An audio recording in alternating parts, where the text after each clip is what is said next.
Salut! Aujourd'hui on se retrouve pour une nouvelle vidéo sur comment préparer ses tests d'entrée et concours dans n'importe quelles écoles. Donc moi ça m'a fait très plaisir de tourner cette vidéo tout simplement parce que je suis dans ce cas actuellement et que vous avez été quelques-unes à me demander de faire ce genre de vidéo. Donc j'aurai plaisir à vous donner tous les conseils, les astuces que j'utilise pour moi-même afin qu'elles puissent vous aider, enfin je l'espère. Je sais que ça peut être très difficile de préparer ce genre de tests et de concours lorsqu'on est seul, lorsqu'on ne passe pas par la case prépa, ce qui est mon cas actuellement. Par exemple, moi je prépare le test d'entrée de préparatrice en pharmacie et il n'y a rien qui peut préparer à ce test, donc je fais tout en solo, je me gère moi-même en fait. Donc si c'est votre cas, les conseils que je vais vous donner pourront peut-être vous aider, vous soutenir et vous aider justement à réussir tout ça. Donc la première chose que j'ai à vous conseiller, c'est de vous fixer une date. Donc pas le lendemain par exemple, je vais commencer à étudier demain, non. Il faut que ça ait un minimum d'une semaine, comme ça vous laisse le temps de vous préparer psychologiquement, on va dire, à commencer les révisions. Donc vraiment une semaine, un petit laps de temps pour vous reposer, pour prendre soin de vous et après c'est parti quoi. Donc ensuite, selon le temps accordé et le concours que vous préparez, parce que des fois ça peut mettre 1 an, 2 ans, ça peut vraiment varier selon ce que vous faites, réservez minimum 4 à 5 mois pour réviser. Donc moi par exemple c'est ce que je fais parce qu'il n'y a pas vraiment nécessité de réviser énormément. La deuxième chose que je vous conseille c'est de faire un planning. Alors le planning déjà il faut qu'il vous plaise, il faut qu'il soit joli, donc n'hésitez pas à le colorier, à mettre des motifs, faites vraiment un très beau planning qui vous plaît, comme ça vous aurez toujours plaisir à le regarder, à cocher ce que vous avez fait, ça sera toujours mieux.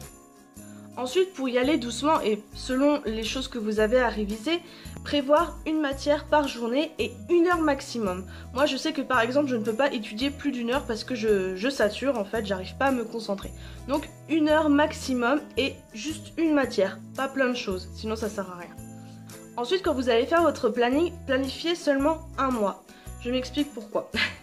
Tout simplement parce qu'au bout d'1 mois, vous allez voir si le planning vous plaît, s'il y a besoin de le réadapter. Donc comme ça, vous pourrez réadapter ce que vous avez fait pour le mois prochain en faisant des petites corrections dans la façon dont vous avez planifié vos journées.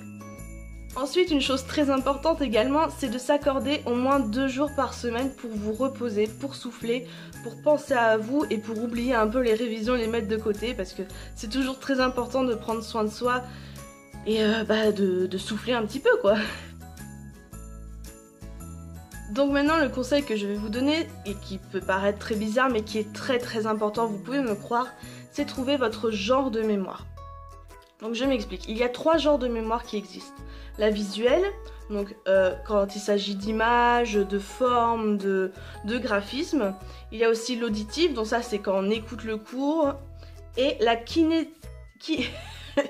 la kinesthésique, donc ça c'est une des plus dures mémoires. En fait c'est une mémoire qui a besoin d'action, qui a besoin d'échanger et de réécrire les choses qu'elle voit. Donc c'est une mémoire assez compliquée. Donc moi par exemple je fais partie de cette mémoire là. J'ai besoin de parler avec quelqu'un, de refaire les choses ou de... Enfin, c'est très compliqué à expliquer mais voilà. Donc déjà apprenez à savoir quelle est votre mémoire. Donc vous avez par exemple des tests sur internet ou tout simplement vous le savez. Vous savez que si vous écoutez par exemple ça ne va pas, mais plutôt quand vous voyez ça va mieux. Donc ça c'est très important pour pouvoir adapter votre façon de réviser.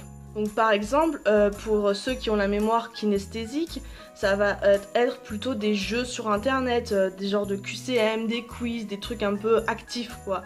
Ou alors en discutant avec une personne, en échangeant. Donc moi par exemple avec mon conjoint, il me parle, on parle du cours quoi. Après pour ceux qui ont la mémoire audio, c'est tout simple, hein, vous vous enregistrez à parler du cours ou des choses à réviser, vous la réécoutez.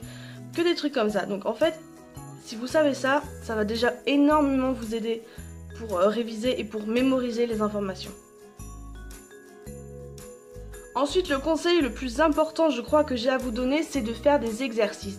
D'en faire tout le temps. Je sais que c'est très chiant, que c'est rabâcher les choses, mais c'est très important. Par exemple, pour moi, pour le bac, c'est ce que j'ai fait. J'ai fait tout le temps, avant qu'il y ait le bac, de faire des annales, de faire des exercices. Comme ça, je suis sûre d'avoir vu tous les côtés de l'exercice, d'avoir vu en son entièreté ce qu'il pourrait y avoir au bac, par exemple. Donc faire des exercices, c'est très important parce que c'est que comme ça que vous allez voir si vous avez bien mémorisé les choses. Pour moi, de toute façon, faire des exercices, je crois que c'est la meilleure des pratiques, le meilleur des apprentissages qu'il puisse y avoir. Et ensuite, pour la veille de ce test ou de ce concours, ben, là ça va être la seule fois de votre année où vous allez réviser à mort. Donc mettez-y le paquet, donc pas non plus réviser pendant toute la journée, non. Réservez-vous une après-midi, la veille, pour réviser à fond les choses les plus importantes que vous savez que ça va y être. Comme ça vous êtes sûr que vous les avez dans votre tête juste la veille quoi.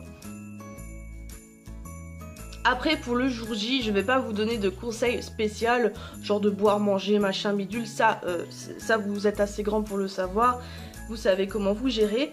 Mais le truc c'est que en fait, il n'y a pas vraiment à stresser. Bon, je dis ça mais je stresserai autant que vous.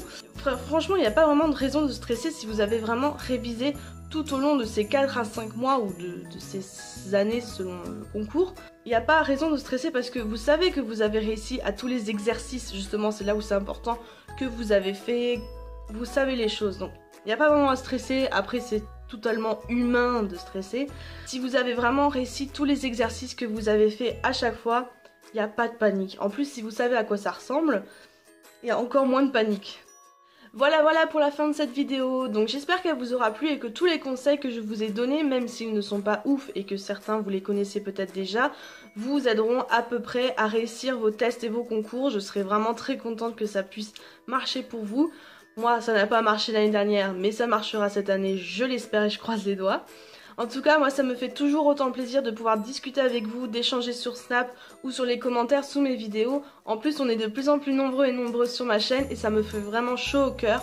Cette vidéo, je l'ai faite pour vous parce que vous me l'avez demandé.